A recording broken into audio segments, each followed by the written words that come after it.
Meaning of decahedron. Decahedron. Decahedron. Decahedron.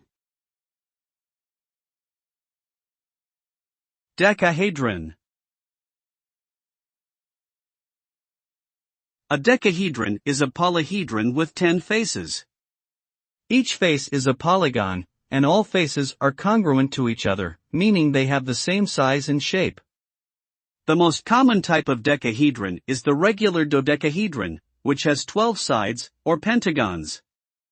The word decahedron comes from the Greek words deca, meaning 10, and hedra, meaning face.